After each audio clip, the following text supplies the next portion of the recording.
So guys, unang bagsak, diffuse agad. Buenas tong araw na to. Ay, kapailan, napakarami ng di-deliver ko ngayon.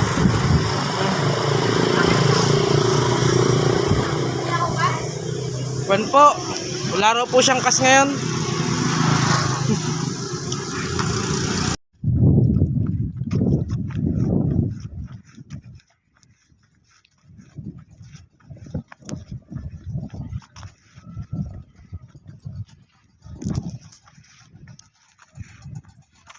Tapo!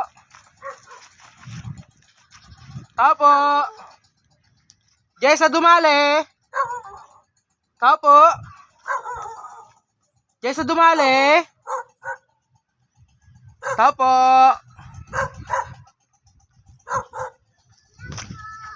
Okay po!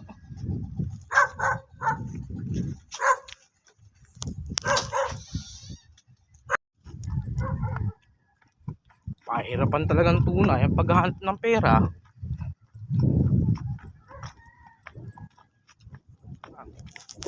Sa pilapil.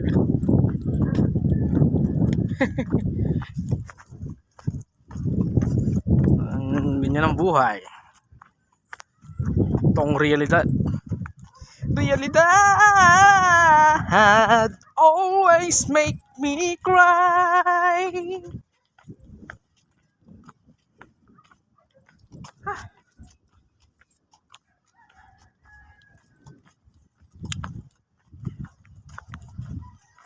Aking motor to.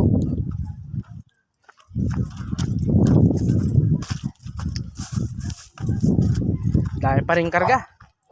Parang hindi nababawasan. Oh. Grabe yan. Hanggang likod pa. Mga baryo pa kasi yan eh. Pero hindi natin susukuan yan. Laban. Alright.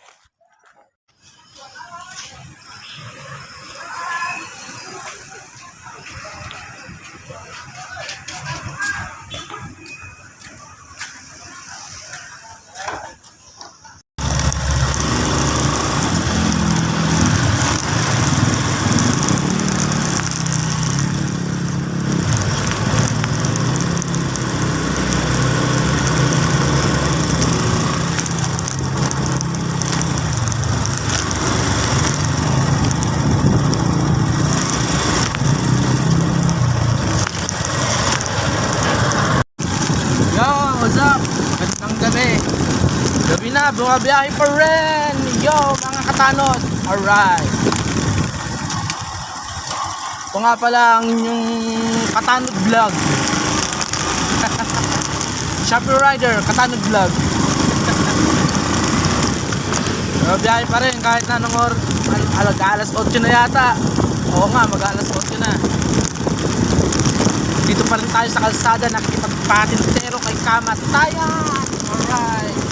Kasi hindi pa tapos yung ating dinideliver. Marami pa tayong dinideliver. So, irada lang hanggang alas 9 ng gabi kung kakayanin. Alright. Yan. So guys, meron tayong mga hold na 1, 2, 3. Ito, i-deliver ko pa tong isa na to. 3, 4 yung hold ko guys. Ito, i-deliver ko pa to sa papuntang Villaramos. So, isa na lang. Yes. Pero, madilim na.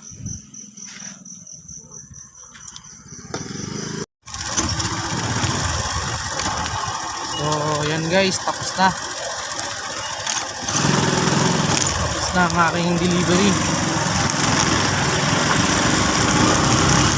Na ako sa hub para mag-report ng mga hold.